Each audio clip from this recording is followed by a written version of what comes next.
Բարև ձեզ սիրելի բարեկամներ, այսօր մեր տաղավարում հյուրընկալել ենք Ազատ քաղաքացի հասարակական նախաձեռնությունների աջակցման կենտրոնի ղեկավար Հովսեփ Խուրշուդյանին, որին ձեզնից շատ-շատերը երևի ճանաչում են ավելի շատ որպես ժառանգության նախկին խոսնակ, որպես վարչության անդամ հենց ժառանգության կուսակցության հետ եւ այլն,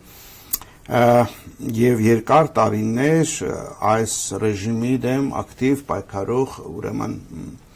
անձնավորություններից մեկը այսօրվա մեր խոսակցության առիթը հանդիսացավ պարոն Խուրշուդյանի կողմից 3 ուշ երեկոյան հրապարակված իր հոդվածը, որը որ կոչվում էր ինչպես կառուցենք նոր Հայաստանը, այո, որը որ ինչպես գիտեք մեր ուրեմն հաղորդաշարի թեմատիկային բավականին համահունչ է, մենք շատ հաճախ ենք խոսել Հայաստանի տեսլականի մասին, ինչպիսի Հայաստանին հասնելու համար այդ հարցերին եւ թույլ տվեք ուրեմն հաղորդումը սկսելուց առաջ ձեզ հիշեցնել, որ մենք գտնվում ենք ուղիղ եթերում, մեզ կարելի է զանգահարել 2 հեռախոսահամարներով, որոնք տեսնում եք ձեր էկրանների վրա, Հայաստանից 060 35 11 31, ԱՄՆ-ից 818 967 5321, այս հեռախոսահամարները հասանելի են նաև այլ երկրներից, հիշեցնեմ, որ մեր հաղորդումը հեռարձակվում է Facebook եւ YouTube սոցիալական ցանցերով, այսինքն դուք կարող եք ձեր հարցադրումները, կարծիքները թողնել նաև այնտեղ, մենք հաղորդման ընթացքում կաշխատենք հետևել այդ գրառումներին եւս եւ եթե այնտեղ հարցադրումներ կլինեն, կփորձենք պատասխանել այդ հարցադրումներին եւս։ Պարոն Խուրշուդյան, ձեր հոդվածը բավականին ծավալուն է եւ այսպես բավականին հանգամանալի է անդրադառնում է տարբեր ուրեմն կյանքի տարբեր ոլորտներին։ Դուք սկսել եք ուրեմն ձեր հոդվածը արժեհամակարգի փոփոխության կամ ամրապնդման ուրեմն այսպես ձեր պատկերացումներով եկեք ուրեմն հենց դրանից սկսենք արժեհամակարգի հետ կապված։ Այո, մենք շատ ենք խոսում, որ մենք չունենք հիմա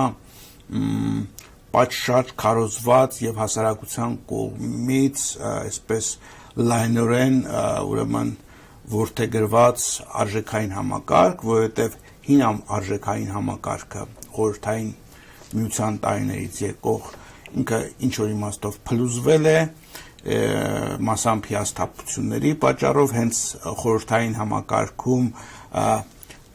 հայտարարված արժեքների եւ իրականության այդ տարբերությունից, իսկ անկախ Հայաստանի պարագայում նույնիսկ դա չեղավ, որովհետև այսպես բարձրագույն արժեքներ կարծես թե հաստատվեցին փողը, ուրեմն մեկը մյուսի հաշվին ապրելու կարողության ուրեմն գերակայությունը, այդ ոչ առողջ մրցակցությունը եւ փաստորեն մենք ունենք հիմա մի հասարակություն, որը որ այս վերջին համենայն դեպս 25 տարիների ընթացքում այդ արժեհամակարգի պայմաններում է ապրել եւ բոլոր նրանք, ովքեր որ չեն կարողացել այդ համակարգը ընդունել մինչեւ վերջ, իրենք փաստորեն կորցնողի կարգավիճակում են եւ նրանք, ովքեր այդ արժեհամակարգի ուրեմն այբուբենը լավ հասկացել են, կարողացել են նրանցից ոմանք հասնել ինչ-որ ծայրահեղ բարձրունքների։ Ինչպես եք պատկերացնում այս իրավիճակում արժեհամակարգի փոփոխության նպատակադրումը։ Նախ շնորհակալություն պարոն Հարությունյան հրավերի համար, լավ առիթ է ավելի մանրամասն ներկայացնելու այն ինչ որ գրել եմ թղթի վրա եւ այսօր առավոտյան տարածել։ Իրոք հիմա լավ հնարավորություն է ստեղծվել Հայաստանի Հանրապետությունում ավելի լուրջ եւ հանգամանալից խոսալ հենց արժեքներից, որտեվ միջև հեղափոխությունը մենք հիմնականում ստիպված ենք խոսալ իշխանափոխության մեթոդաբանությունից, որտեվ դա գլխավոր մարտահրավերն էր երկրի համար, այսինքն այդ կոռումպացված քրեացին իշխանությունը, որը պետք էր հեռացնել, Եվ հիմա երբ որ տեղի ունեցավ հեղափոխություն, որի հռչակված արժեքներն են սերն ու համերաշխությունը եւ դրա հետ կապված էլի շատ այլ լավ դրական արժեքներ, բնականաբար այստեղ արդեն հարց է ծագում, որ լավ, արեցինք հեղափոխություն, իսկ ինչ ենք անելու հիմա։ Համեցեք, շնորհակալ։ Եւ այս պայմաններում իհարկե պետք է սկսվի քննարկում հասարակության մեջ եւ երբ որ մենք նայում ենք ժառանգությունը, որ ստացել ենք, ես ձեր հետ համամիտ եմ, որ խորհրդային միության փլուզումից հետո մի արժեհամակարգ փլուզվեց, հիմա լավ էր, վատ էր, բայց փլուզվեց, փաստացի մենք այլևս չունենք այն մարքսիստական գաղափարախոսության վրա ձևավորված այն արժեհամակարգը, որը կար խորհրդային միության մեջ եւ իր աղավաղված իհարկե տարբերակներ, բայց նորը չկառուցեցինք։ Նորը մենք հռչակեցինք իհարկե որոշ շատ լավ արժեքներ, հա, հռչակագրում կան որոշ արժեքներ, հատկապես որը վերաբերում է մեր պատմության վերարժևորմանը, ինքնիշխանությանը, անկախությանը, դա պետական ատրիբուտներ են, պետական մակարդակի արժեքներ են, բայց ինչ ենք մենք ուզում որպես քաղաքացիներ, որպես մարդիկ ուղղակի, հա, սովորական մարդիկ, ինչ ենք մենք ուզում որպես հասարակություն, այնտեղ չկա եւ դրանից հետո դրա քննարկումը այնպես չի որ չի եղել, տարբեր անհատներ եւ ես հետեւում եմ եւ ուրախ եմ որ այդ քննարկումները եղել են եւ դա նաեւ իմ համար է լավ հիմք շարունակելու ինչ որ բան այդ ուղղությամբ մտածելու եւ մյուսների համար, բայց համակարգված ինչ որ միասնական կոնցեպցիա, հա, հայեցակարգ, որը ընդունելի կլինի բոլորի համար, որը մենք կհաստատենք, կընդունենք քննարկումների արդյունքում դեռ չկա։ Ինչ որ ես առաջարկել եմ, եւս դա չի, որտեղ ինքը բավականի սահմանափակ է, բավականի սեղմ է, տասերի շրջանակներում հնարավոր չի երկրի համար անհրաժեշտ եւ բոլոր մարտահրավերներին դիմակայող մի հայեցակարգ ներկայացնել, այն էլ մի քանի օրում գրված, հա, բայց ամեն դեպքում ես նշել եմ նաև այնտեղ, որ սա ավելի շատ հրավեր է քննարկելու այս խնդիրները, որ ես բարձրացնում եմ, ոչ բոլոր ոլորտներում ի դեպ, որ էլի հնարավոր չէր մեկ հոդվածի շրջանակներում, սա ավելի շատ հոդված է երևի, հոդվածի շրջանակներում արծարծել, բայց ես ուզում եմ, որ մենք եւ այնտեղ առաջարկում եմ իմ հոդվածի մեջ, որ մենք գնանք շատ ավելի հետ, քան զուտ խորհրդային միությունից ստացած ժառանգությունն է, շատ ավելի հետ, քան նույնիսկ քրիստոնեության ընդունումից ի վեր ստացած ժառանգությունն է, մենք գիտության զարգացումը, որը մեր մոտ ցավոք սրտի այդքան լավ վիճակում չի, մանավանդ հայագիտության զարգացումը, որը որ ինքնաճանաչողության լավագույն ձևերից մեկը կլիներ, ցավոք սրտի մենք անտեսված է Հայաստանում, թեր արժևորված է, որը որ շատ վատ է։ Ես կարծում եմ, որ եթե մենք խորանանք, թե ինչպիսի հասարակական կարգ է եղել,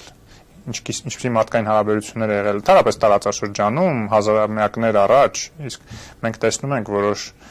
պահպանված գրառումներից, հա, մատենագրերից կամ սեպագրերից եւ այլն, որ բավականի հետարքի լուծումներ է եղել հին աշխարհում միջազգային հարաբերությունների, մարդկանց արժեհամակարգի վերաբերող, հա, ժողովուրդների միջև հարաբերությունների, օրինակ դրանցից իմ համար շատ ունիկալ օրինակ է ընդհանրենք շումերական հասարակության մեջ որոշ քաղաքներում իշխանության տարանջատման սկզբունքը հոգևոր, ռազմական կամ ռազմաքաղաքական եւ տնտեսական ուրեմն առանձին ու իշխանություններ են եղել։ Առանձին ոնց որ թագավորներ են եղել քաղաքում, ամեն մեկը այդ ոլորտը ղեկավարող։ Ընդ որում ընտրովի ինչ որ մեխանիզմներ են գործել։ Կամ օրինակ խեթերի մոտ շատ հետաքրքիր մեխանիզմ է, երբ որ թագավորը բացարձակ իշխան չի եղել։ Ինքը եղել է հաշվետու ժողովրդին։ Ցանկացած մարդ քաղաքացի իրավունք է ունեցել քննադատել թագավորին եւ դրա համար իրեն ոչ մեկ չի պատժել։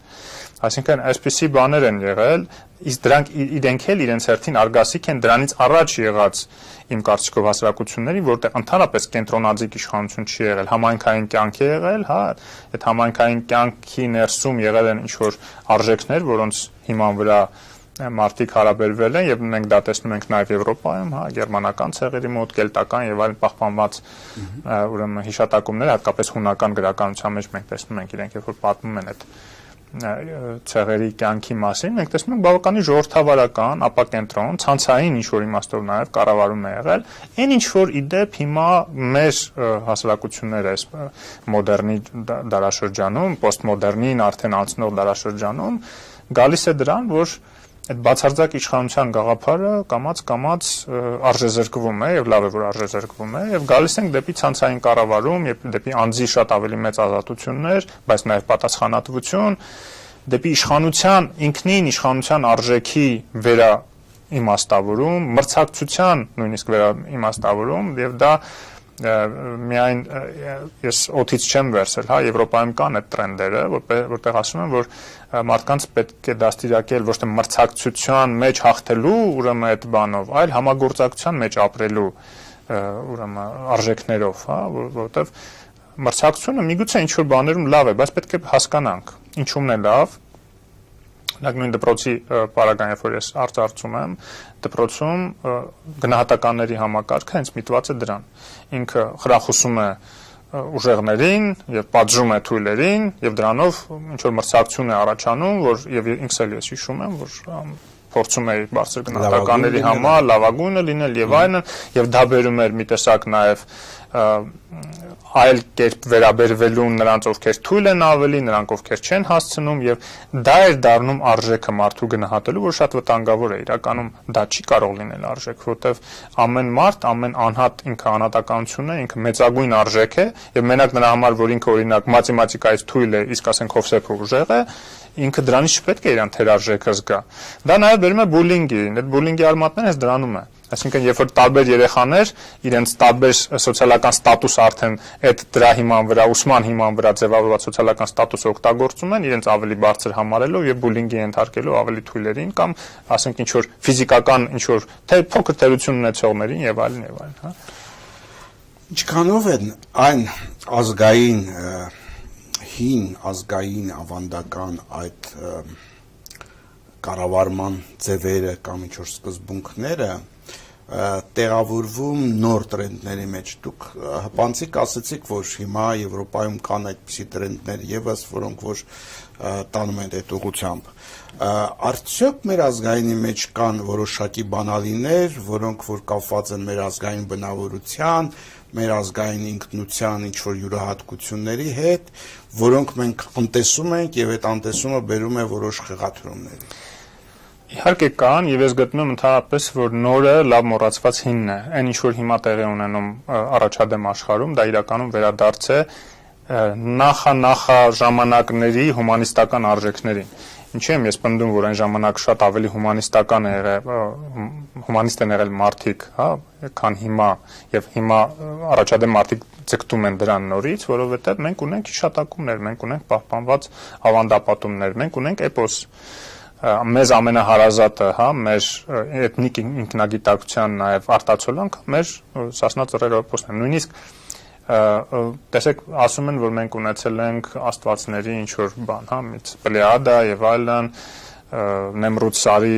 բաներն են հիշատակում։ Ես մի քիչ համաձայն չեմ, որ դա մեր աստվածներն են, հա, որովհետեւ եթե Արամազդ աստվածը, որը որ նույն Զևսի նման օրինակն է, հա, որը եղել է նաեւ խեթերի շումերների մոտ, որը որ ամպրոպի աստվածն է, հա, շանթահարող աստված է եւ այլն, Սասնա ծռերի մեջ որևէ կերպ արտացոլված չէ։ Մենք այնտեղ ունենք մեհերներ, մենք այնտեղ ունենք Սանասար Բաղդասար որպես սկզբից եկող ուրեմն բաներ եւ մենք ունենք Դավիթ։ Բայց այդ պատժող, շանթահարող այդ աստվածը այնտեղ բացակայում է եւ ես դրա համար երբ որ համեմատում եմ նաեւ շումերախետական եւ անվանում եմ դրանք անցումային, արեգակնային արժեհամակարգից արեգակնային եւ լուսնապաշտական համակարգերի միջև ինչ որ անցումային միջանկյալ, ուրեմն արժեհամակարգեր, դրա համար չեմ ուզում որ մենք դրան էլ նույնիսկ գնանք, մենք ավելի առաջ կարող ենք գնալ, իսկ այդ ավելի առաջը արտացոլված է հենց մեր էպոսը։ Տեսեք, էլեմենտար բան։ Ասում Դավիթը, երբ որ հաղթում է Մսրամելիքի զորքին, որևէ մարդու չի սպանում, չի կոտորում, չնայած արդեն հաղթած է լինում, ինքը ասում է գնացեք ձեր տուն։ Գնացեք ձեր տուն ու պատմեք, որ այստեղ այսպես է եւ այստեղ էլ չգաք զենքով։ Այսինքն դրանից ավելի հումանիստական բան դժվար է պատկերացնել պատերազմի մեջ։ Այսօրվա ռազմական կանոնները հենց դա են թելադրում։ Եվ իդեպ մենք նաև Արցախյան պատերազմի ժամանակ ունեցել ենք այդ դրվագները, երբ որ շրջափակված ադրբեջանցիների համար հատուկ բաներ է թողնվել, հա, միջանցքներ է թողնել, որ իրանք նահանջեն, որտեղ նպատակը չի եղել ոչնչացնել մարդկանց, այլ նպատակը եղել է հաղթել եւ նաեւ կանխարգելել, թույլ չտալ, որ իրենք նաեւ ինչ որ վնաս տան եւ այլն, բայց եթե իրենք փախնելուց են արդեն եղել, արդեն զենքերը թողած, փախնելուց են եղել, այդ մարդկանց այդ հնարավորություն տրվել է։ Այսինքն դա կա մեր մեջ, այդ հումանիստական արժեքները կա մեր մեջ։ Նույնը իդեպ խեթերի մոտեր է եղել, շատ հետաքրքիր դրվագներ կա, ինչ որ մեզ հասել է այդ հիշատակումներից, թե միշտ փորձել են ոչ թե պատերազմով, այլ դիվանագիտական ճանապարհներով լուծել եւ իդեպ Տիգրան Մեծի նախորդող այդպիսի մի թագավորներ եղել են հենց խեթական թագավորներ, որոնք խեթական ամբողջ կայսրությունը հիմնականում դիվանագիտական ճանապարհով են մեծացրել, կողքի ուրեմն թագավորությունները միացրել են համոզելով, միգուցե ինչ որտեղ բնականաբար նայում ճնշում գործադրելով եւ այլն շատ դեպքերում, բայց ամեն դեպքում խուսափել են արյունահեղությունից, որտեղ որ դա հնարավոր է եղել։ Եվ ես ճիշտ ասած կոնկրետ դիցաբանության, հա, եւ հին աշխարհի պատմության մասնագետ չեմ։ Ես կարողանում եմ դատել այն ինչ որ ես կարդում եմ տարբեր տեղերից, հա, եւ նաեւ լսում եմ մասնագետների, եւ իմ մոտ այդ համոզմունքը առաջացել է, որ այդ իմաստով հայկական առասպելաբանությունը, հայկական էպոսը շատ ավելի առաջադեմ արժեհամակարգ են ցույց տալիս։ Տեսեք նույն կին տղամարդ փոխհարաբերությունները։ Էպոսում մենք տեսնում ենք, որ հավասարազոր, իրավահավասար հարաբերություններ կան, հա, Դավթի եւ Խանդուտ խանումի միջեւ օրինակ։ Օրինակ հետարքի դրվագ է, թե ինչպես են իրենք ծանոթանում։ Դուք հիշում եք, որ Խանդուտը կերպարանափոխված է, տղամարդու շորերով է լինում, եւ իրենք թրերով թրամարդ են կպնում, Դավթը չի ճանաչում, չի հասկանում, որ կին է իր առջեւ, այսինքն նշանակում է այդ կինն էլ է դյուցազն եղել, որ Դավթի հետ թրամարդ է կպել, ասենք ահագին դիմադրել է եւ վերջում որ արդեն պարտվելուց է լինում, նոր Դավթը տեսնում է, որ հասկանում է, որ կին է։ Եվ այդ հարաբերությունները իրավահավասար, տեսեք ինչքան հնուց եկել են եւ նույնիսկ Օսմանյան այդ լծի տակ մենք չենք կորցրել, այդ չնայած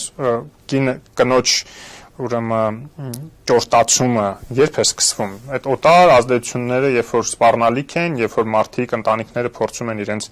դուստրերին պահել փակի տակ որ նրանք չերևան որ իրենց հանկարծ չփախցնեն վնաս չտան հա որտեղ թիրախ են դարձնում արդեն բաների նվաճողների թիրախ են դառնում բայց նույնիսկ այդ պարագաներում այդ պայմաններում էպոսը չի վերախմբագրվել այլ թողնվել այն ինչ որ մենք ունենք այսինքն այդ էպոսը փոխանցողները ովքեր են մեր իմաստուններն են եղել ովքեր անգիր են արել ովքեր կարողացել են անգիր անել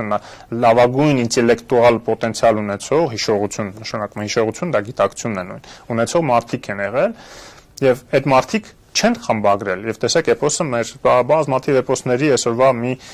կուլմինացիա չէ հավաքածու է այսինքն լավագույն ոնց որ ծաղկակաղն է մենք ունենք տարբեր շրջաններից հավաքած այդ էպոսները եւ որևէ տեղ նման խմբագրում ըստ էության չի եղել այդ նշանակում է շատ առողջ ինչ որ բան կա մեր մեջ որին մենք պետք է վերադառնանք եւ այդ որ ասում ենք օտար ազդեցություն եւ այլն այդ օտար ազդեցություններ իրանք էլ այսօր ընտեղից որտեղից առաջացել են վերախմբագրման փուլում են գտնվում այդ բացասական ազդեցությունները նյութապաշտական ես նկատի ունեմ եւ ես այնտեղ ակնարկ եմ անում նաեւ քրիստոնեության ազդեցության հետ կապված նու այնտեղ հիմա այդ ամբողջը երևի չվերաշարադրեմ բայց Քրիստոսը ինքն էլ իրականում արեգակնային լուսապաշտական ուրեմն կողմներ կրում այդ բանի որտեղ ինքը սիրո աստված էր չէ սիրո աստված նաև մեռնող հառնող աստված էր արևի պես, որը որ ծագում է եւ մայր է մտնում, հա, այդ հավատալիքների իրականում կնիքներ իր վրա կրում։ Դա եգիպտական բանում մենք ունենք Օսիրիսի տեսքով եւ այլն եւ այլն, բայց ես կուզենայի մենք ուղղակի փաստորեն ամփոփենք այս հատվածը այն իմաստով, որ կարծես թե ձեր մեկնաբանությամբ եւ ձեր համոզմամբ հայկական հայոց պատմության մեջ ուրեմն արժեհամակարգային տեսակետից մենք բավականաչափ հիմք ունենք, որպեսզի այս պահին մենք չփորձենք նոր արժեհամակարգը դնել ինչ որ դրսից բերված նոր ինչ որ մոդեռն գաղափարների վրա, որոնք որ վերջի վերջո Նույնն է, իրականում այդ մոդեռն ասածը եւ դրսից եկող գաղափարները որտեղից են առաջացել։ Տարածաշրջանից են գնացել։ Նույն քրիստոնեության նաեւ հետևանք են, չէ, արդյունք են, իսկ քրիստոնեություն ձևավորելու է այստեղ։ Նույն Քրիստոսի ուսմունքը հողոթից չի եկել։ Այդ տարածաշրջանային հավատալիքների, լեգենդների, առասպելների, արժեքների դա մի հատ ինչ որ կուլմինացիա է, որը եկավ ոչ ասելու, խմբագրելու լուսնապարտությունը, մովսեսականությունը ըստ էության։ Եվ այդ իմաստով, երբ որ ինքը տարածվեց աշխարհում, այսօրվա եվրոպական մշակույթը ինչ է։ Դա հունահռոմեական, նաև քրիստոնեական տարբեր ուրեմն հավատալիքների, արժեհամակարգերի միաձուլվածք է եւ այնպես որ շատ բան կա մեզանից այնտեղ, դրա համար շատ լավ բաներ էլ կա, որ երբ որ մենք ասում ենք ընդօրինակում ենք, դա ընդհանրապես վերադառնում ենք մեր ակունքներին։ Բայց կան նաև վատ բաներ, որոնք որ այդ համակարգին հերու են այդ համակարգից եւ մեր գիտակցության մեջ տարիներ, նույնիսկ տասնամյակներ փորձել են արմատացնել որպես միակ անփոփոխ բոլորի կողմից ընդունված ճշմարտություններ, որոնք մենք հասու չենք միայն մեր հետամնացության եւ գավառականության պատճառով։ Ես այստեղ ուզում եմ այս գավառականության եւ կայսրականության ձեր գաղափարի մասին մի խոսենք, որովհետեւ դուք հայ ազգին անվանում են կայսրական ազգ, որոշակի իմաստ դնելով դրա մեջ եւ ուրեմն այդ կայսրականությունը փորձում եք հակադրել գավառամտության հետ։ Ես կուզենայի սրա մասին մենք խոսենք, որպես մեր ինքնության բաղադրիչի։ Ուրեմն գավառականությունը չի կարող լինել ինքնության բաղադրիչ, գավառականությունը համենը թեր ուսուցման, թեր կրթվածության, հա, թեր արժեքության երբեմն, որը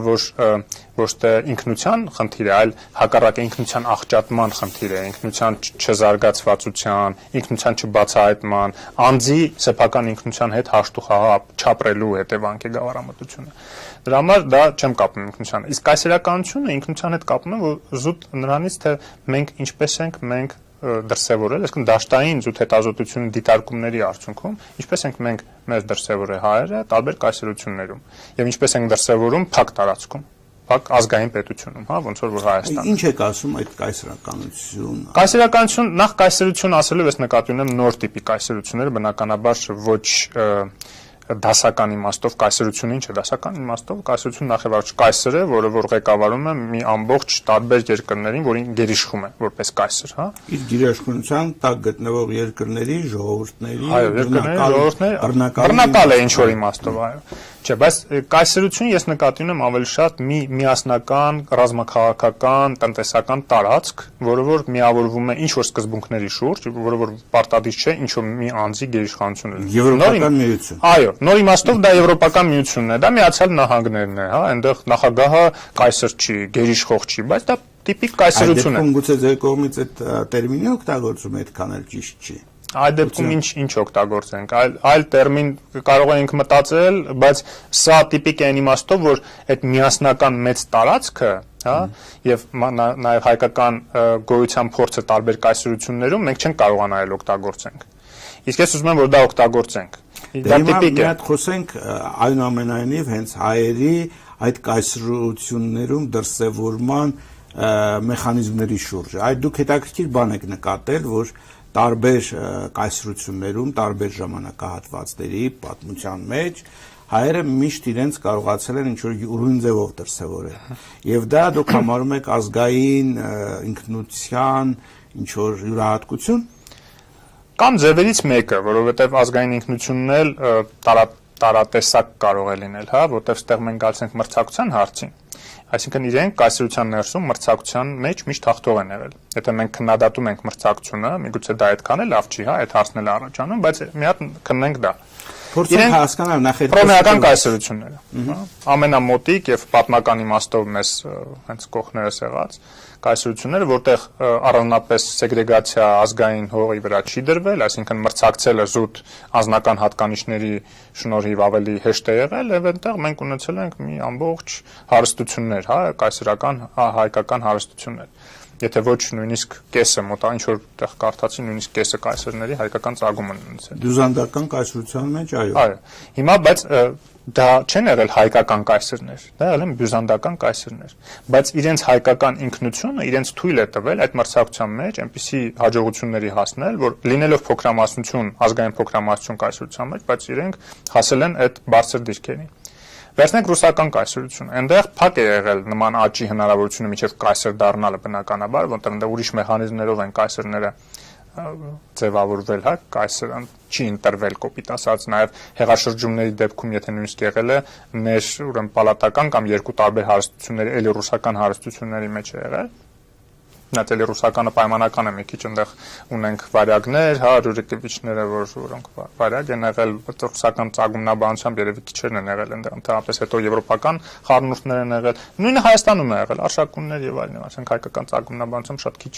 տագավորներ են ունեցել, հարցը չի, ուզում եմ ասեմ, որ Ռուսաստանում էլ ռուսական կայսրության մեջ տնտեսական ոլորտը, որ թույլատրված է եղել եւ խրախուսվել է, որ որևէ խնդիր չկա, որ կարողանում է լավ տնտես վարել, թող տնտես վարի, բիզնեսով զբաղվել, հա, մեր այսօրվա լեզվով ասած, մենք ունեցել ենք հսկայական առաջընթաց եւ Սանտ Պետերբուրգում, մայրաքաղաքում եւ մեր հենց տարածաշրջանում, Կովկասում, որ Ռուսաստանի կայսրության մաս է, նույն Օսմանյան կայսրությունը, դուք գիտեք, հսկայական մասնաբաժնի տնտեսության, հայկական վերահսկողության ներքո եղել եւ թերևս դա պատճառներից մեկն է եղել թուրք էթնոսի կողմից, այդքան մեծ դժգոհության, եւ թուրքական վերնախավի կողմից, այդքան մեծ դժգոհության, որտեղ Օսմանյան ուրեմն կայսրությունը ինքը թուրքական կայսրություն չէր մեծ իմաստով, այնտեղ թուրքերը նույնիսկ ինչ որ իմաստով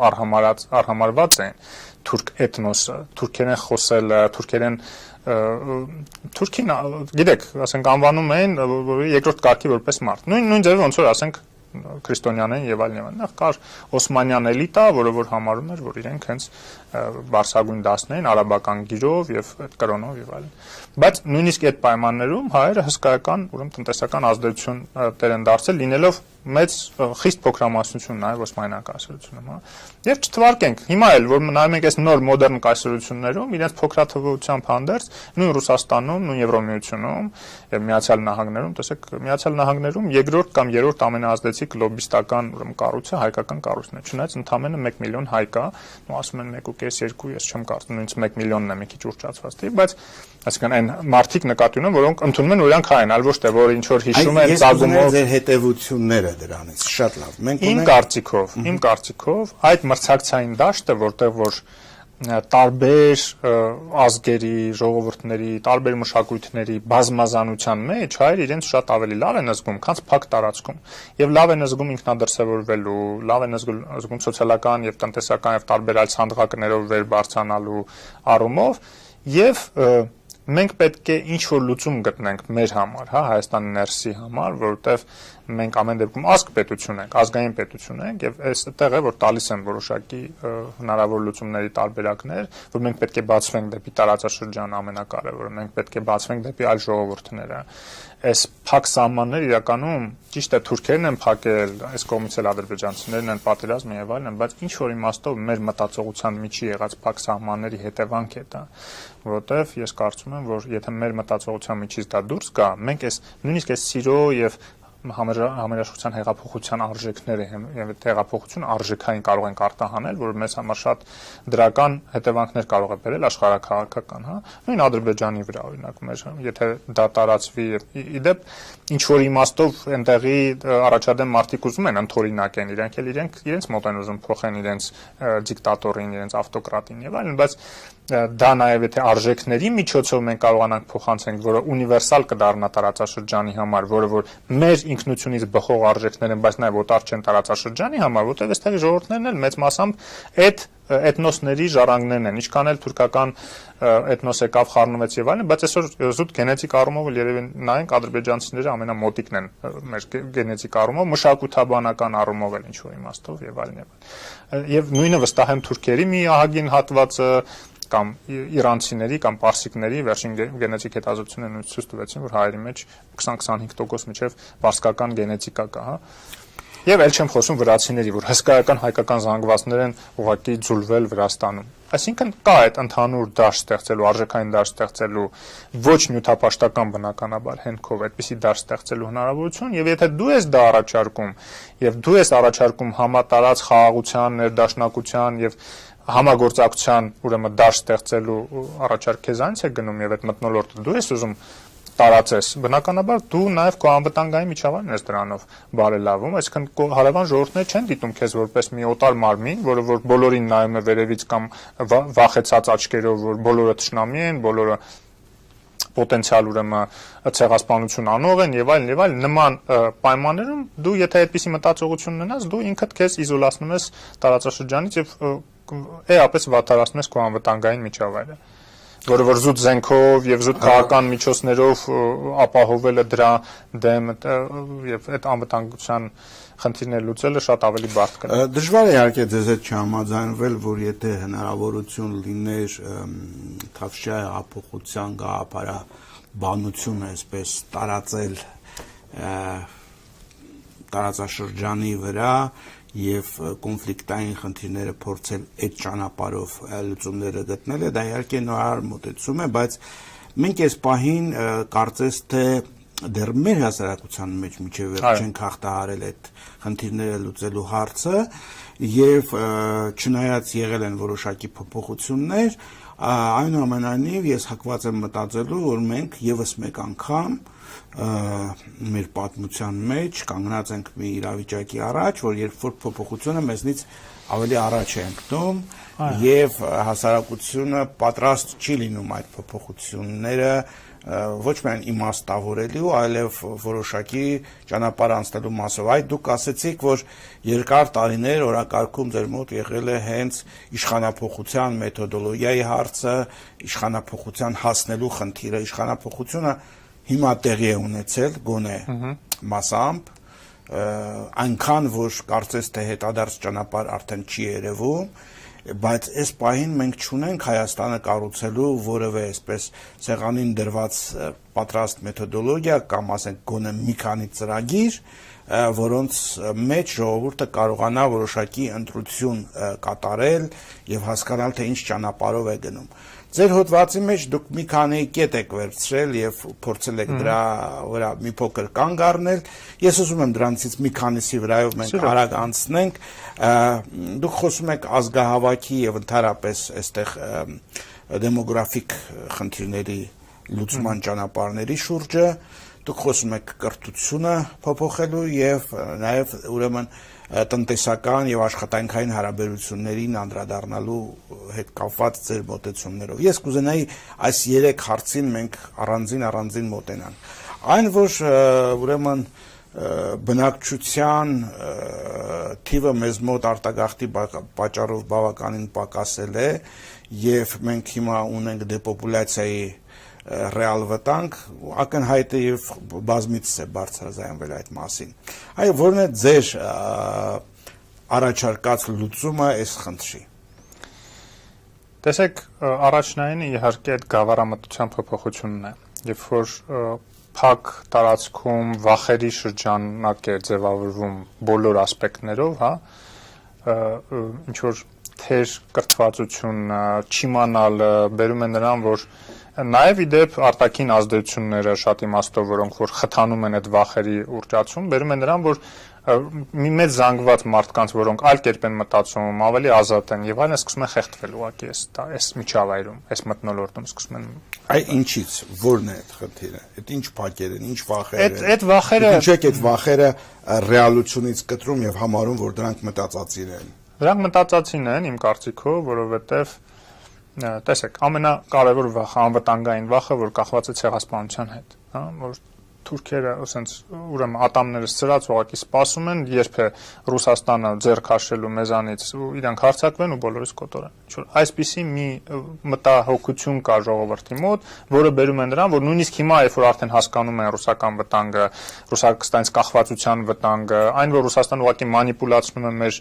ուրեմն իրավունքները, սեփական իրավունքները առաջ մղելու տարածաշրջանում, սկսած Ադրբեջանի զենք վաճառելով եւ այլն, հա, այստեղի գազի հետ խայտարակ պայմանագիրը պարտադրելով եւ այլն, Բայց այդ ամենչով հանդերձ ասում են, բայց դե ինչ անենք, հիմա ռուսներն են իրանց բազայով մեզ պաշտպանում Թուրքիայից, հա։ Դա ես կարծում մտածածին վտանգ եք համարում։ Ինչ որ իմաստով մտածածին չէ, բայց այդ մտածածին չլնելն է կախված է մեզանից, հասկանում եք, մեր արժեքներից, մենք ոնց ենք վերաբերում մեր հարևաններին։ Եթե մենք մտածում ենք, որ թուրքերը մեր հավերժ թշնամիներն են եւ մի օր մենք ուրեմն պետք է սպասենք, թե երբ ենք մենք այնքան հզորանալու, թեկուզ այլ ուժեր գալու են մեզ օգնեն, որ մենք գնանք, ինչ որ վրեր լուծենք, ինչքան իրանք մեզանից կոտորել են, մենք 10 այդքանը կոտորենք եւ այլն եւ sense հագենանք ուրախանանք։ Եթե այդ մտածողությունը լինի, բնականաբար մենք մեզ կտրում ենք տարածաշրջանից։ Եվ այդ մտածողությամբ բնականաբար մենք պետք է վախենանք։ Ուրեմն իրենք էլ նույնը պետք է պատրաստ լինեն մեր հետ ան։ Բայց երբ որ մենք ասում ենք, որ այն ինչ որ արվել է բնականաբար մենք չպետք է մոռանանք եւ դրա գնահատականը պետք է տրվի, բայց մենք պետք է հասնենք նրան, որ թուրք հասարակությունը այսօրվա թուրքերը, որոնք անմիջականորեն չեն մասնակցել այդ ցեղասպանության, հա, միգուցե իրանք իրենց պապեր եւ այլն, ոչ թե միգուցե այդ մեղքը կրում են, բայց իրենք պատրաստ են գուցե ընդունել դա, եթե մենք աշխատենք այդ ուղղությամբ, բայց այդ ուղղությամբ աշխատելու համար մենք պետք է նախ խոսենք հետները, նախ պետք է սահման բացվի մտածողության մեջ մեր նախ եւ առաջ, որ պարտադիր չի, որ այդ մարդիկ նրանց մեծ մասը նույնիսկ տեղյակ չեն այդ պատմություններից եւ իրենց չեն սովորացրել parze եւ այլն եւ հանկարծ մենք ասում ենք գիտեք ինչ կա դուք մեր հետ այդպես բան եք արել ձեր պապերը այդպես բան են արել ուրեմն դուք մեր թշնամին եք Պարոն Խուրշուդյան եկեք այսպես մոտենանք հարցը ես փորձեմ առարկել ձեր այս մոտեցմանը հետեւյալ կերպ ոչ վաղ անցյալում ընդունենք այդ 100 տարին որ ուրեմն ցեղասպանության այդ գագաթնակետներ համարենք հեռավոր ժամանակաշրջան Վերցնենք ավելի մոտ ժամանակաշրջան։ Ես նկատի ունեմ հենց բուն արցախյան հակամարտության սկիզբը։ Ըստ էության այս հակամարտությունը եւս մեկ ցեղասպանության կանխարգելում չասեմ, ցեղասպանության դեմ եղող կոնֆլիկտ առաջացավ։ Եվ մենք բոլորս էլ հրաշալի հասկանում ենք, որ Արցախյան կոնֆլիկտի մեջ կամ ադրբեջանա-հայկական կոնֆլիկտի մեջ կամ հայ-թուրքական կոնֆլիկտի մեջ այնտեղ չեն լինելու այսպես ասեմ եվրոպական իմաստով հաղթողներ եւ պարտվողներ, երբ որ բնակչության համար վերջ-վերջո այնտեղ ընդհանրապես իշխանություն է փոխվում Հիմա կարևոր չի ֆրանսիացիներն են զավթել, թե գերմանացիներն են զավթել, երկուսն էլ հասկանում են ազգերը, որ այնտեղ բնաջնջման խնդիր որպես այդպեսի չկա։ Կարող է լինել կոոպուտ, կարող է լինել սպանություններ, բռնություններ, բայց ցեղասպանությունը որպես այդպեսի վտանգ կախված չէ։ Արցախյան հակամարտության մեջ մենք փաստորեն ունենք մի դեպք, երբ որ ուրեմն քաղաքական պահանջներին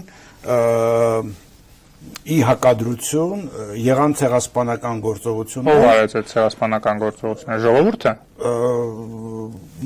Մասամբ այդ հարցին չէ։ Այդ հարցին մենք պետք է պատասխանենք։ Սումգայիթը նույն Բաքուն։ Ասեմ, Սումգայիթում ասեմ ինչ եղավ։ 2-3 օր դուք ես ավարտեմ, ուղղակի դուք պետք է ամբողջը բան արեք։ Ցեղասպանական գործողությունները փաստորեն, որոնք թեկուզ կազմակերպված լինեն նաև ուրեմն իշխանությունների կողմից լինի դա Բաքվի թե Մոսկվայի դուք գալիս եք նրան ինչի ես ուզում եմ ես հասկանում եմ բայց խնդիրը դա չէ խնդիրը նաև որ մենք ինչ ունենք մենք ունենք իրավիճակ երբ որ կային ցեղասպան գործողություններ եւ այդ ցեղասպան գործողություններին որտեղ դիմադրություն ցույց տրվեց այդ շրջանները մնացին կամ ժողովուրդը չզոհվեց, ես նկատի ունեմ նույն Կիրովաբադի կամ Գանձակի պաշտպանությունը, որտեղ մարդիկ պաշտպանվեցին, հետո դուրս եկան այդ տարածքից, զենքը ձեռքերին։ Ես նկատի ունեմ Արցախյան այդ տարածքի պահպանումը եւ ուրեմն հակամարտությունը եւ նկատի ունեմ նույն Սումգայիթի եւ Բաքվի դեպքերը, որտեղ չկազմակերպված ձևով հայերը ոչնչացան։ Հիմա խնդիրը տեսեք ինչումն է, անկախ նրանից թե ով է կազմակերպում Նույն հայերը, որոնք որ ասենք օրինակ Արցախյան հակամարտության սկզբնական շրջանում տարածքներ էին զիջում, չէ՞, ադրբեջանցիները այնտեղ բավականին տարածքներ գտավեցին։ Այնտեղ հայ բնակչություն չմնաց, որովհետև մարդիկ գիտեին, որ եթե իրենք մնան, ապա իրենց սպանելու են։ Միանշանակ ուրեմն ցեղասպան պետության հետ մենք գործ ունենք, պետության, ոչ թե ժողովրդի։ Եվ այդ պետությունը ավանդույթը ցեղասպանության ստացավ ռուսական ԿԳԲ-ից։ Սումգայիթը ռուսական ԿԳԲ-ի հրահանգով ադրբեջանական KGB-ի կազմակերպված ցեղասպանություն էր։ Դա միանշանակ երբ որ մենք ուսումնասիրում ենք նաև փաստաթղթերն, ուսումնասիրում ենք արձագանքը Մոսկվայի հետ 3 օր ուշացած արձագանքը, հա, դա աբսուրդ է, այդպես բան ոնց կարող է լինի։ Սովետական միասնական այնպիսի մի համակարգում, կուր տոտալիտար այնպիսի համակարգում, որը որ կար այնտեղ։ Այսինքն, հիմա տեսեք, բայց հիմա անդրադառնանք ժողովրդին։ Սումգայիթում բազմաթիվ հիշատակումներ կան այն մասին, թե ոնց են փրկվել շատ հայեր, հա։ Ոնց են փրկվել հայերի մեծ մասը։ Ասենք շատ դեպքեր եղել, որ ջարդարարները, այդ կազմակերպված KGB-ի կազմակերպված ջարդարարները ուզեցել են մտնել ինչ-որ թաղ, այդ թաղի տղեկը, ադրբեջանցի տղեկը, կանգնել են դիմացներ, ասել են թողեք գնացեք, այստեղ հայ չկա։ Այստեղ չեք մտնելու դուք։ Շատ կոշտ դիմադրություն ա եղել եւ իրանք վախեցել են, կոնֆլիկտի մեջ չեն մտել իրանք այդ մարդկանց հետ։ Այսինքն երբ որ դա կա, ովքեր են այդ ադրբեջանցիները, ովքեր թույլ չեն տվել այդ մարդկանց ներս մտնել այդ թաղերը։ Ես կարծում եմ, որ այն հիմքն են մեր համար արժեքային այն տիպի մարդիկ են, որոնց հետ մենք կարող ենք աշխատենք, այսինքն այդ ժողովրդի մեջ կա, չէ, այդ հիմքը, այդ տիպը կա։ Բնականաբար բոլոր ժողովուրդների մեջ դրական մասը։ Բայց ես չեմ ասում, իրանք ամբողջապես հիմա պատրաստ են։ Երբ որ ես ասում եմ արտահանենք այդ հեղափոխությունը, ես նկատի չունեմ մենակ փոխենք այնտեղի իշխանությունը։ Ես նկատի ունեմ, որ այն արժեքները, որ մենք գտնում ենք, որ տարածաշրջանին պետք են, եւ ինքներս էլ հələ չենք ամբողջապես դավանում այդ արժեքները։ Տեսեք, օրինակ մենք պետք է ընդունենք նաեւ, որ Հայաստանի Հանրապետությունը, թեկուզ սովետական Հայաստանի Հանրապետությունը իր քաղաքացիների հանդեպ լավ չվարվեց ադրբեջանցի քաղաքացիների հանդեպ։ Ճիշտ է, մենք կարող ենք ասել դե այնտեղ հայերին են սպանում, մենք էլ կամ արտաքսում, մենք էլ պետք է ուրեմն բնականաբար ադրբեջանցիներին արտաքսենք։ Դա տիպիկ արևելյան մտածողություն է, ոչ թե քաղաքացիական, ոչ թե պետական մտածողություն է։ Երբ որ քո քաղաքացին այստեղ ապրում է, ինքը կապ չունի, հա, բացի նրանից որ ինքը նույն ազգից է ադրբեջանցիների հետ, ուրիշ ոչ մի կապ եւ պատասխանատվություն նրա համար, որ Սումգայիթում ինչ է կատարում, ինքը չունի։ Բայց ինքը պատժվեց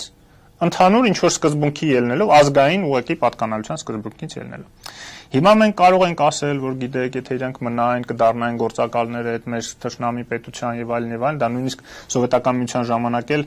ասենք, այն ոչ լոյալ ազգերին էին արտաքսում, հա, Ամերիկայի Միացյալ Նահանգներում ճապոնացիներին էին բաներ մտցնում պատերազմի ժամանակ, գիտեք, կոնսուլագերներ էին պատրաստում եւ այլն։ Հիմա մենք ինքներս չենք կարող այդ մարդկանց հետ այնպիսի համակեցություն ստեղծենք, որ այդ մարդիկ դառնային մեր քաղաքացիները, տեսնելով մեր վերաբերմունքը, տեսնելով մեր վեհությունը նաեւ իրանց հանդեպ, հա, որ մենք իրենց չենք խառնում նրանց հետ, եթե իրանք պատրաստ են դառնան Հայաստանի լավ քաղաքացի, ինչ գիտեք, կարող իրենք զենքը ձեռքին գային, մեր հետ կռվեն մեր բանակում այն մարդկանց դեմ, եթե իրանք մեր մտածողությունը կիսեին, մեր արժեհամակարգը կիսեին եւ տեսնեն, որ սա է ճիշտը, այլ ոչ թե այն ջարդարարները, որ չգիտես ինչի գալիս են ուզում են գրավեն ինչ որ տարածքներ, ինչ որ մարդկանց էլ այնտեղից քշեն։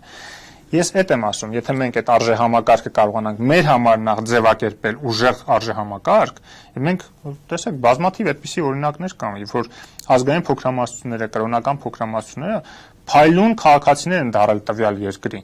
Ինչի համար, որովհետև այդ երկիրը իրենց թիկունք է կանգնել, այդ երկիրը իրենց ինտեգրել է, իրենք համարել են այդ պետությունը սեփական։ Այդպիսի պետություններն են ուժեղ։ Եթե դուք տեսնեք, այնտեղ նաև ռազմական ոլորտի հետ կապված ես դիտարկումներ ունեմ, բնականաբար ես տեսնում եմ այդ բոլոր վտանգները եւ այդ վտանգների ամենաթիվ 1 ուրեմն արձագանքողը միջև կձևավորվի մեր այդ արժեհամակարգը եւ կտարածվի տարածաշրջանում, դու պետք է ունենաս ուժեղ բանակ, դու պետք է ունենաս միլիտարիզացված տնտեսություն եւ հասարակություն։ Այդ ամբողջը հասկանալի է։ Այդ կարճաժամկետ լուծումների համար դա պետք է արվի, բայց ես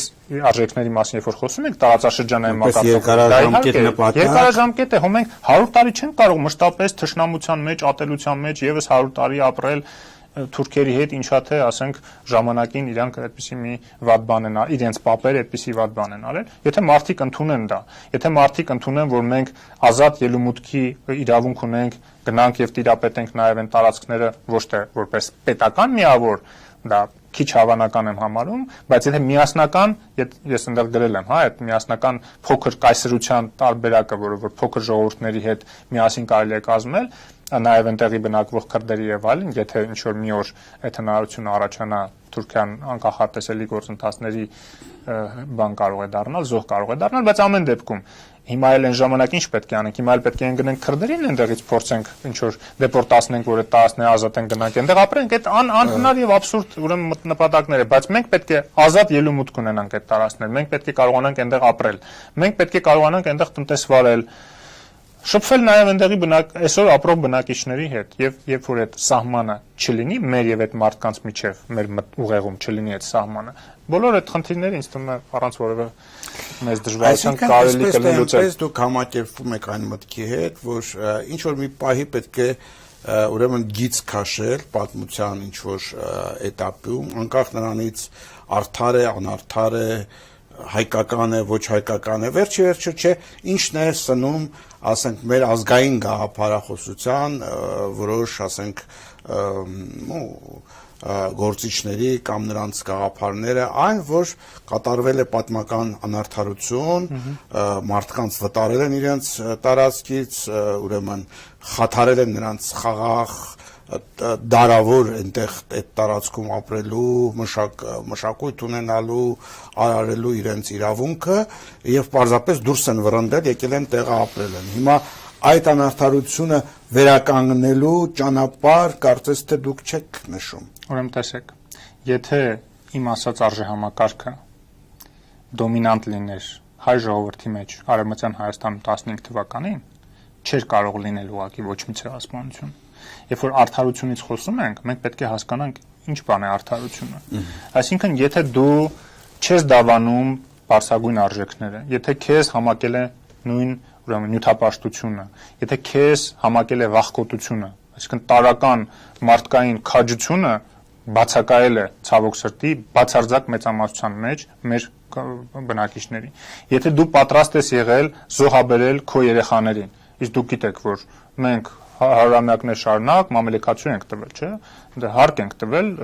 բաների օսմանական կայսերներին, լավագույն երեխաներին իրանք եկել են ընտրել են, մենք համաձայնվել ենք, տվել ենք, ասել ենք հատարեք ձեր զորքը համալրեք, չենք դիմադրել, չենք կռվել դրա դեմ, հələ երևի մի մասն էլ համալրել են, լավ է, էլի կգնա բան առաջընթաց կունենա, այնտեղ բալքի մի պաշտոն էլ կստանա, ոնց որ հիմա են մտածում, չէ՞, պաշտոնի հասնելու եւ այլն։ Եթե մենք պատրաստ ենք եղել այդ ամեն ինչին եւ ամեն քայլափոխին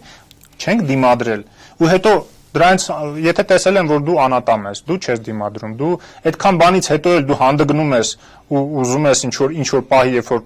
կայսրությունը պատերազմում է, դու ինչ որ գործողություններ դիմես կայսրության դեմ, բնականաբար մտածում են որ քեզ կարելի է կոտարել։ Այսինքն այտենց միանշանակ ասել որ մենք ամեն ինչում ճիշտ ենք եղել, ոչ մի մեղք չենք ունեցել, ոչ մի սխալ բան չենք արել, հանգարց թուրքերը որոշեցին ցեղասպանություն անել, ես կարծում եմ որ ամենամեծ պատասխանատուներից մեկն էլ արտաքին ուժերից բացի հենց մեր մեջ է եղել։ Ընդհանրապես խնդիրների պատճառները, եթե մենք չկարողանանք մեր մեջ նաև գտնել, այլ միշտ գտնենք, փորձենք արտաքին ինչ որ բաների մեջ գտնել, դա վերաբերում է ոչ միայն ժողովրդին, դա վերաբերում է հենց անհատներին էլ, որոնք դա թույլ անհատի մոտեցում է, երբ որ բոլոր խնդիրների պատճառը ինքը տեսնում է դրսում, իսկ ինքը ներսում սուրբ է ուղղակի, ինքը ուրեմն աշխարհի պորտն է, հա, այն որ ասում է եւ որևէ խնդիր չկա այդտեղ, իսկ ինչ որ կատարվում է վատ բան, այդ դրսի մարդիկ են մեղավոր, հա, ծնողներն են մեղավոր որոշ դեպքերում, երեխաներն են իրեն զավակներն են մեղավոր որոշ դեպքերում, պետությունն է մեղավոր, հասարակությունն է մեղավոր, ուրիշ ազգերն են մեղավոր, ուրիշ կրոնի պատկանող մարդիկ են մեղավոր, չգիտեմ, ուրիշ սեռական կողմնորոշում ունեցող մարդիկ են մեղավոր, բոլորը մեղավոր են բացի քեզանից։ Հա, այդտեղից արդեն առաջանում է այդ մյուս բոլոր արատները։ Շատ լավ, մենք մի փոքր շեղվեցինք մեր խոսակցության մեջ։ Ես մեր հեռուստադիտողներին ուզում եմ հիշեցնեմ, որ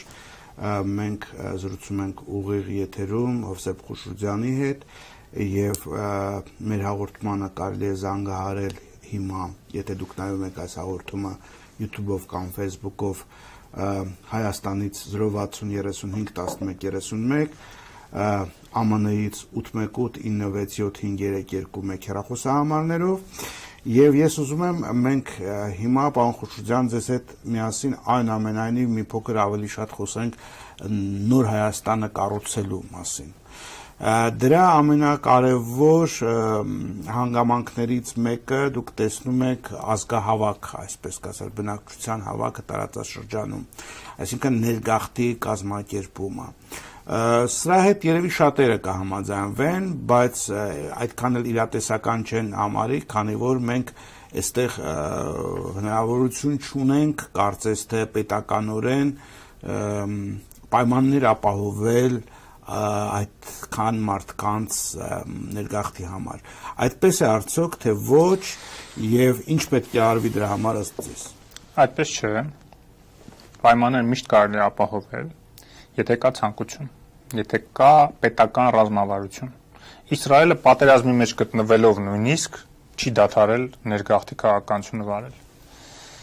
Երբ որ պետք է եղել նույնիսկ գնացել գնել է մարդկանց, հա, ոնց որ Ռումինիայի դեպքում, չգիտեմ գիտեք թե չէ, Չաուշեսկուին ամեն հրեայի դիմաց $30,000 կաշառք են տվել, որ թույլ տա դեն ժամանակ փակ էր, չէ՞, սոցիալիստական ճամբարը մարդկանց դուրս չեն թողում, ներս չեն թողում, գնել են այդ մարդկանց։ Վերաբնակեցել են Իսրայելում։ Գնել մի քիչ ճիշտ չեք ասում։ Հա, ես ներողություն եմ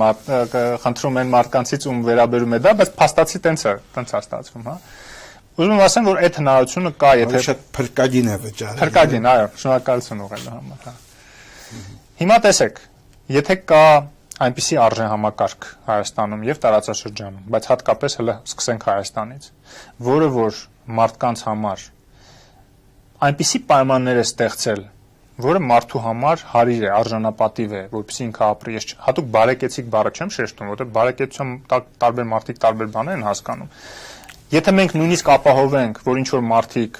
կամ բոլորը բնակության բոլոր մարդիկ կարողանան 3 հարգանի, ուրեմն դղյակներ կառուցեն ու ասենք, չգիտեմ,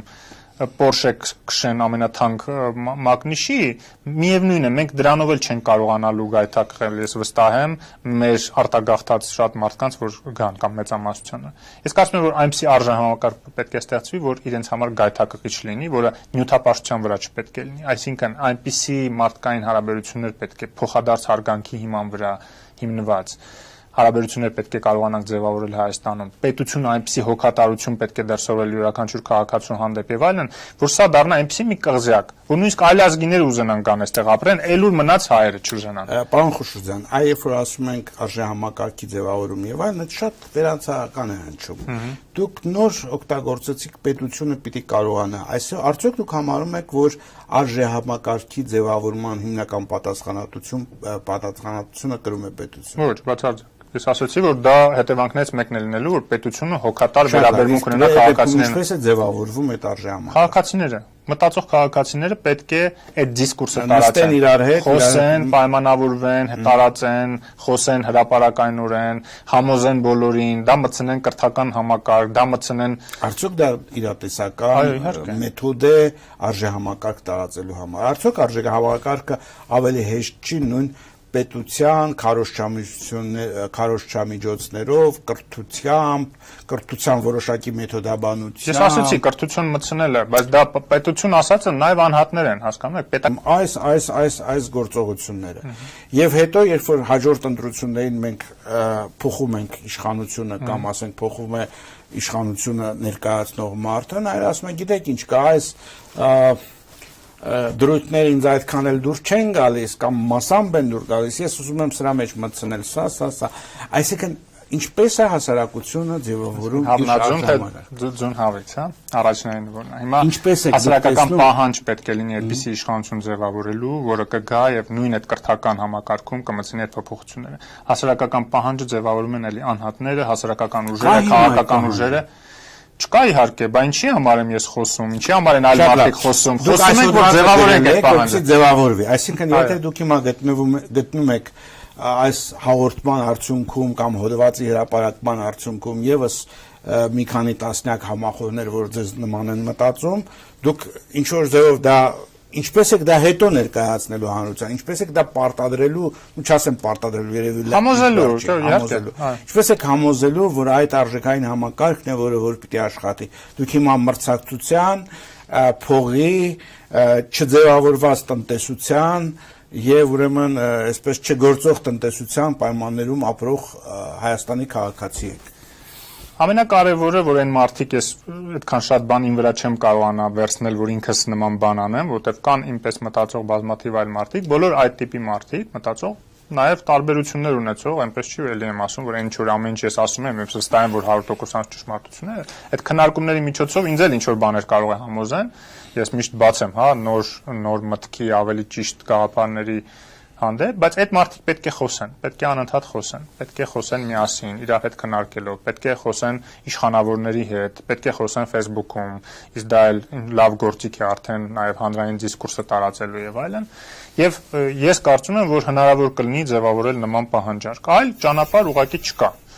Հիմա եթե այդ պահանջարկը չձևավորվի, ինչ որ գաղթողի ճանապարհներով ձևավորել իշխանություն, հետո այդ իշխանությունը պարտադրի ինչ որ բաներ հասարակությանը, որը որ դրան դեմ է եւ այլն, առանց բացատրելու, համոզելու, հիմնավորելու հասարակությանը, կարծում եմ ճիշտ չի։ Պետք է ամեն ինչ արվի ազնիվ, բաց, եւ հիմա է որ կարեւոր է որ երբ որ իշխանությունը պետք է ձևավորվի ըստ էության 1 ամսից Հայաստանում, ազգային ժողովը օրենսդիր իշխանությունը, որից բխող նաեւ գործադիր իշխանությունը, ես կարծում եմ հիմա շատ ժամանակին է որ այսպիսի քննարկումները մաքսիմալ ինտենսիվությամբ գնան եւ դաշտը մենք կարողանանք որոշակի օրակարգ թելադրել, արժեքների օրակարգ թելադրել։ Ես վստահ եմ, որ այդպիսի մարդիկ շատ կան, դա մենակ ես չեմ։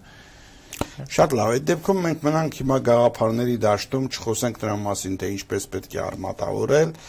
Ես ուզում եմ ձեր պատկերացումները ուրեմն մեր բնակչության ավելացման հետ կապված։ Հիմա տեսեք, երբ որ ես ասում եմ, որ հասարակական պահանջ դեռ չկա, ես ասում եմ նաև, որ հենց էլեմենտար բաներ կան, որոնք որ տարական իմ համար տարական ճշմարտություն են, բայց երբ որ ես դա արտասանում եմ, արտահայտում եմ, ես վստահ եմ, որ բնակչության մի զգալի մասի մոտ դա հակազդեցություն է առաջացնելու, դժգոհություն է առաջացնելու։ Օրինակ ես գրել եմ, որ մամեդականացված հայերի վերադարձի հնարավորություն է պետք ապահովել։ Եվ այսինքն չպետք է նայել այդ մարդիկ ինչ կրոն ունեն, եթե մարդիկ հայ են, ես նույնիսկ այնտեղ գրել եմ նույնիսկ ոչ հայ, ինչ որ որոշակի տոկոս, հա, որ հնարավորություն ունի, որ այս մոնոէթնիկությունը մենք փոխենք, որպեսզի մենք կարողանանք սկսել շփվել այլազգիների հետ, սկզբից մի հատ այդ մեթոդաբանությունը ապրոբացիա անենք, այն որ ասում եմ, մեր երկրի ներսում այլազգիների հետ շփվելու այդ փոխաբերությունները, որ դա նաև մեր համար հիմք դառնա կամուրջներ դեպի տարածաշրջան գցելու համար, որ մենք կարողանանք արաբների հետ, պարսիկների հետ, թուրքերի հետ, վրացիների հետ շփվել ավելի այլ դիրքերից քան հիմա է, հա, ավելի համագործակցաբար։ Այսօք մենք խնդիր ունենք այդպիսի շփման, չէ՞, Իհարկե։ Այ ժողովուրդը մեծ փորձ ունի տարբեր երկրներում այդ տարբեր ազգերի մշակույթների հետ շփվել։ Այդ փորձը ունի, բայց այդ փորձը չգիտես ինչի չի բերել այդ հանդուրժողականությանը։ Դուք հիմա հարցում անցկացրեք Հայաստանում եւ հարցեք քանիսը պատրաստ կլինեն, որ իրենց հարևանը թուրք լինի կամ մահմեդական լինի։ Հələ հարցրեք։ Այդ հարցում որոնք ես վստահ եմ բացարձակ մեծամասնությունը ասելու են ոչ։ Նույնը Թուրքիայում է իմիջալուց։ Թուրքիայում որ հարցնում են քանիսը կուզենային որ երկրում կարող է ասել, որ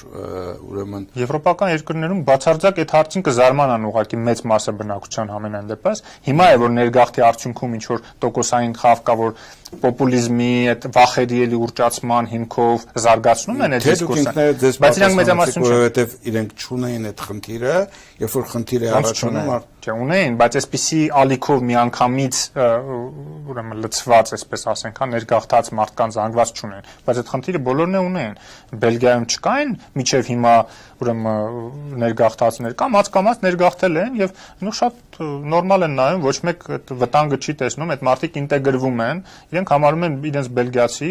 եւ շատ ուրեմն այդ խնդիրը, այդ հարցը որ տայինք մարդկանց, իրենք շատ կզարմանային, ասենք ինչի տեղ ես մեզ դրել, որ նման հարց ես տալի, բնականաբար տարբերություն չկա, ով ուզում է թող ապրի, եթե օրինապաշտ քաղաքացի է, հա։ Այնպես որ մեր մոտ այդ մտածողություն չկա, ինչը խանգարում է այդ կամուրջները նաեւ գցել դեպի տարածաշրջան եւ այն կողմից էլ իրենց կողմից այդ կամուրջները գցելուն է խանգարում, որ եւ այս քննարկումները հայ-թուրքական հասարակական դաշտում մահագին, հիմա այդ բանավեճը քննարկումները, հանդիպումները, որ կազմակերպում են, հա, նաեւ տարբեր գրանտային միջոցներով, հիմա միանգամից կանվանեն դա բանը Սորոսների միջամտություն, չգիտեմ, գրանտակերների փող աշխատելու մոլսկով բան, բայց իրականում այդպես չի։ Ես ինքս էլ օրինակ Հրանտինքի հիմնադրամի ֆինանսավորմամբ մասամբ հենյակ ֆինանսավորում ճանապարհածախսներին հոգում, առաջին անգամ մեկնեցի Ստամբուլ, հսկայական փոփոխություն տեղի ունեցավ իմ գիտակցության մեջ։ Դե ես էլ որպես ցանկացած հայ մի քանի տարի առաջ երբ որ մեկնեցի, իմ մոտ էլ այդ բաները կային, հա, այդ հակազդող, ինչ որ բացասական վերաբերմունքը, ամբողջ ազգի նկատմամբ եւ այլն, այդ հիշողության բանը, որ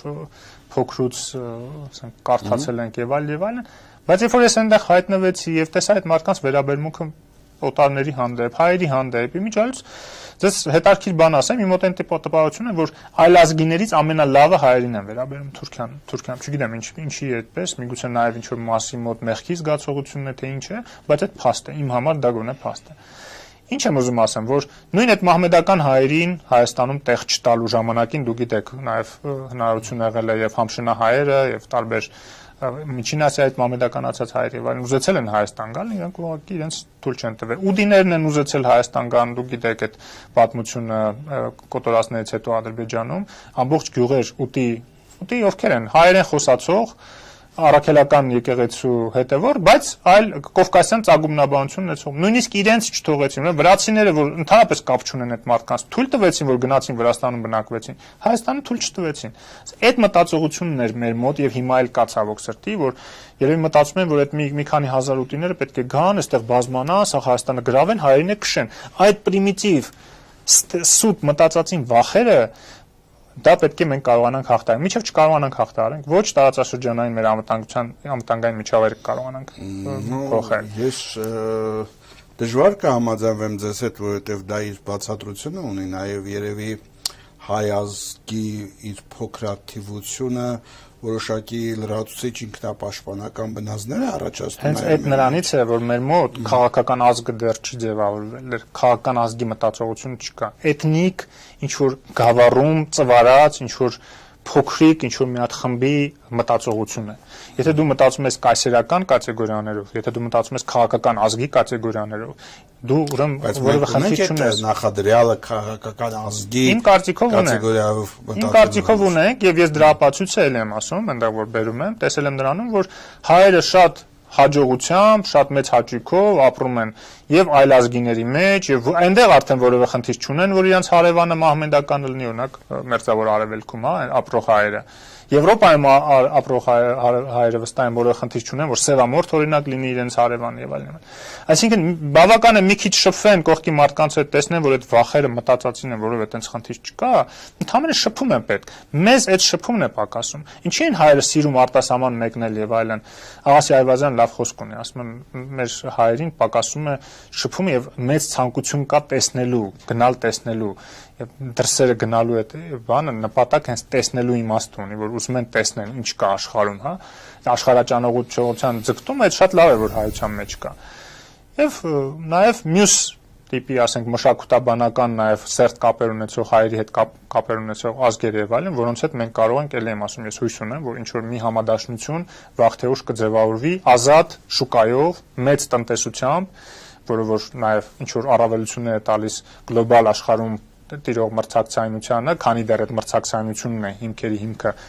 միջազգային տնտեսական հարաբերությունների, այլ ոչ թե համագործակցությունը, հա, մի օր դա էլ կլինի, որտեղ դրան է գնում եւ սոցիալական ձեռնարկատիրությունը գնալով զարգանում է։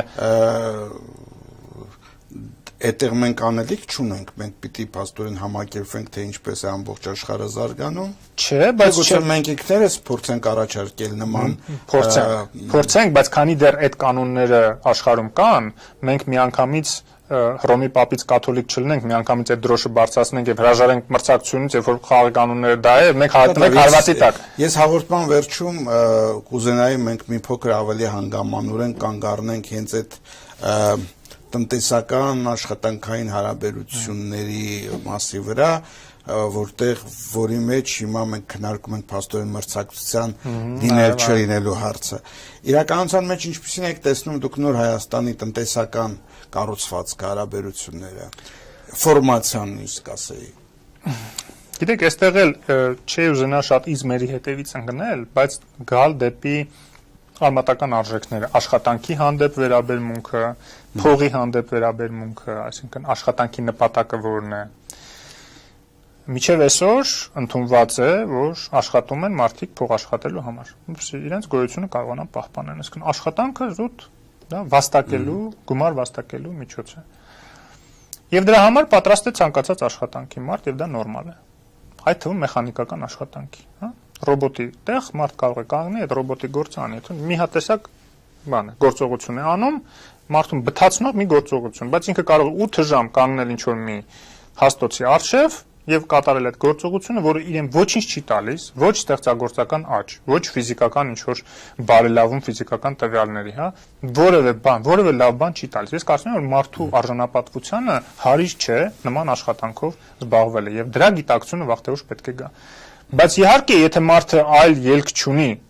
սեփական տարրական կենսապահովումը ապահովելու, դա արդարացնում է այդ գործը անելը։ Բայց ես կարծում եմ, որ երբ որ փոխվի մտածողությունը եւ մոտեցումները եւ աշխարհում դա էլ է գնում այսօր նույն Եվրոպայում այդ տենդենսը կա, տրենդերը կա, որ հարստությունը ինքը այլևս դադարում է կամած դադարում է լինել նպատակ հարստանալ, այն իմաստով որ ունենալ վիլլաներ, ունենալ ինչ որ հարուստ ճոխ կյանք ապրելի ճոխությունը, այսինքն տարական մարդու համար անհրաժեշտ բաները, եթե մարդ կարողանում է վաստակել ստեղծագործ աշխատանքով, խրախուսվում է դա ստեղծագործ աշխատանքով, արվեստով, մշակույթով, սպորտի մեջ, չգիտեմ, այնպիսի բաներով, որը օգտակար է նաև մարդուն, այլ չասած, որ նաև հաճելի է, որտեղ մարդը այն ինչ որ իրեն հաճելի է, շատ ավելի լավ է անում, քան այն ինչ որ ստիպված է անում։ Մեկ, երկրորդը մարդու շահագործումը։ Մարդու շահագործումից ընդհանրապես նույնիսկ Եվրոպայում արդեն հրաժարվել են։ Այն ինչ որ դարավ պատճառը սոցիալիստական հեղափոխության եւ այն ինչի համար գրվեց ըստ էության մարքսիզմը, ողջ այդ գաղափարախոսությունը, որ դադարի մարդը մարդուն շահագործել, որ շատ պրոգրեսիվ առաջադեմ գաղափար է։ Եվրոպացիները առանց ֆորմացիոն փոփոխությունների արեցին դա սոցիալական երկխոսության միջոցով, այսինքն գործարանատերերը հասկանալով նաև սովետական միությունից եկող վտանգը, որպեսզի հանկարծ այդ կոմունիստական կուսակցությունները չհզորանան Եվրոպայում, իրենք այլ կերպ լուծեցին խնդիրը սոցիալական բարիքների բաշխման միջոցով, այսինքն սոցիալական իրավունքների, աշխատանքային իրավունքների, արմիություններին մեծ իրավունքներ տալով, որ արմիությունները կարողանան ապահովել աշխատավորների իրավունքները եւ աշխատավորը այլևս դիտվում էր որպես համագործակցող գործատուի հետ, այլ ոչ թե գործատուի ճորտը կոպիտ ասած, որը գործատուն ինչ կուզի կանի։ Այն ինչ որ մեր մոտ է հիմա։ Եվրոպացիները հիմա ասում են ձեզ միջոցներ տրամադրենք, հասարակական կազմակերպություններին, գրանտեր են ուզում տան եւ այլն,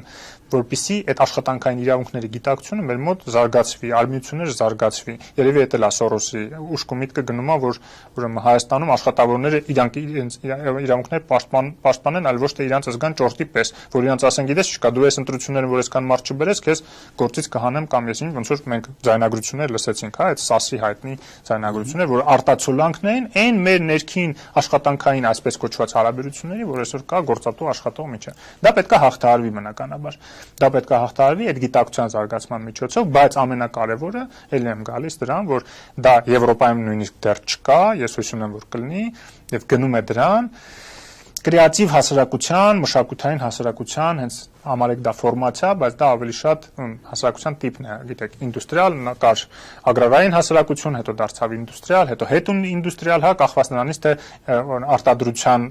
մասնաբաժինը ինչ ծավալ է կազմում, ուրեմն գյուղատնտեսության արտադրությունը, որ մասնաբաժինն է, արդյունաբերական արտադրությունը, հիմա արդեն տեղեկատվական հասարակությունն է մեծ մասը, որտեղ տեղեկատվական տեխնոլոգիաներն են գերակշիռ դեր սկսում զբաղեցնել, բայց հաջորդ փուլը ես հուսով եմ եւ եթե մենք կարողանանք թռիչքաձև հասնել դրան եւ այդ թումոների բազմացումը այդ հույսը տալիս է ինձ եւ տեսնում եմ որ կա այդ պատկերացումը եւ կա այդ ձգտումը որոշ անհատների մոտ որոնք կարողանում են նաեւ մասսայականացնել դա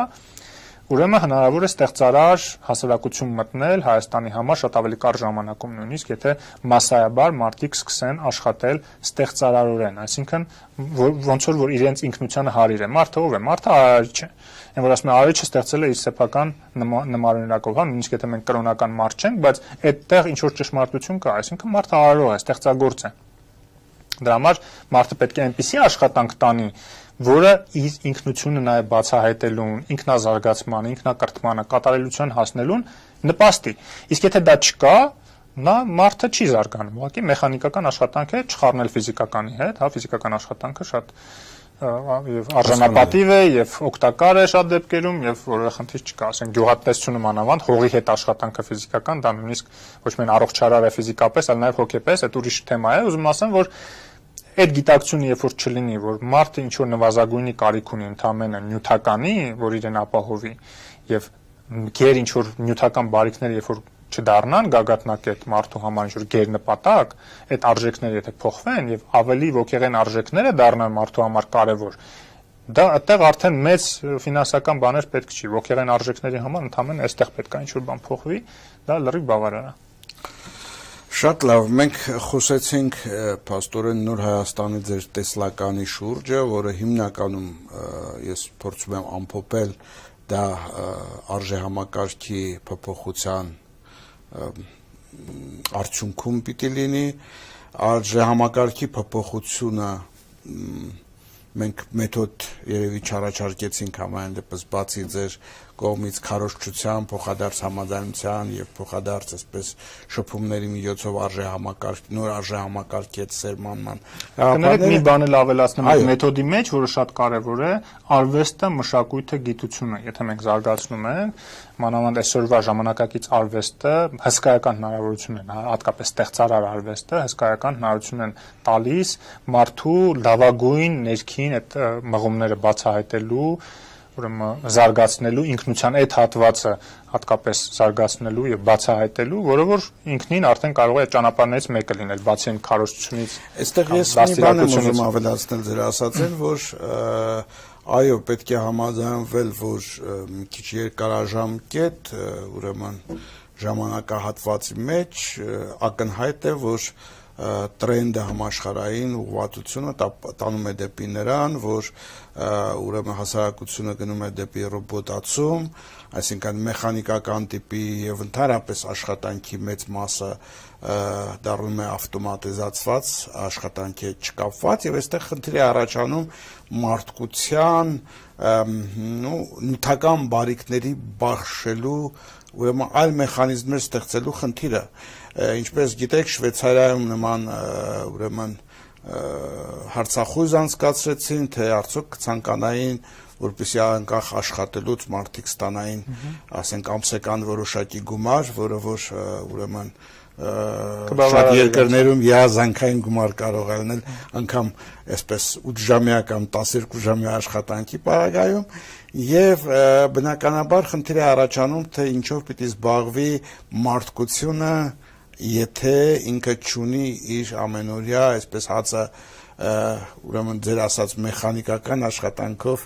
վաստակելու Ասեմ ինչով պիտի զբաղվի, եթե մնա նյութապաշտական համակարգում, ուրեմն պետք է զբաղվի հաշշամոլությամբ, թմրամոլությամբ, ինչ որ բանով ռազվրատի հայերեն բառը չեմ գտնում, հա, այլասերվածությամբ ասենք, այլասերվածություն երևի, հա, որտեվ այլասերվածությունը մեկ-մեկ կապում են ինչ-որ սեռական կողմնորոշման հետ, որը աբսուրդ է, էլի, նկատի ունեմ սանձազերծված սեռականության դրսևորումներով եւ այլն, իսկ եթե ոգեղեն արժեքների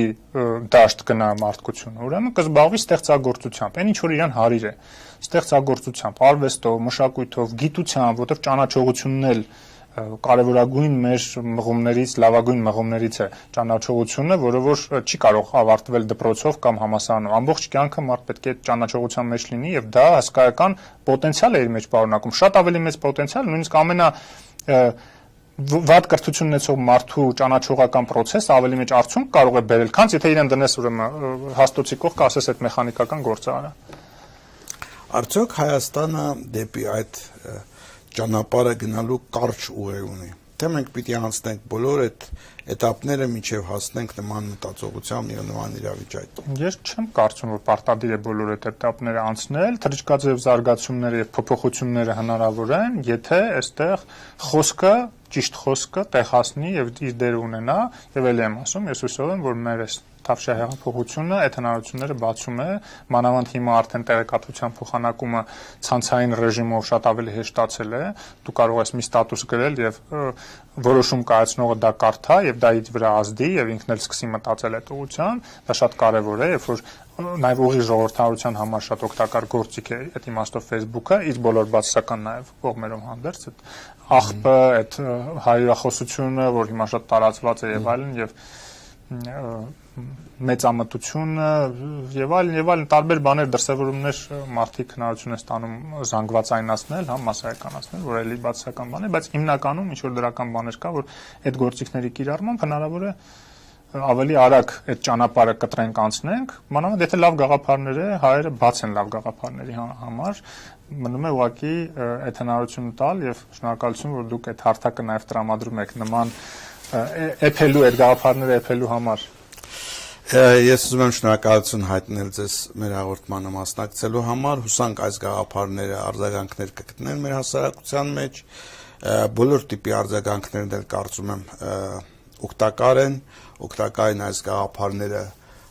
քննարկելու, մշակելու համար, դուք կարող եք համաձայն լինել, կարող եք համաձայն չլինել այս գաղափարների հետ, բայց այն, որ մեր հասարակությունը պիտի նման քննարկումների միջոցով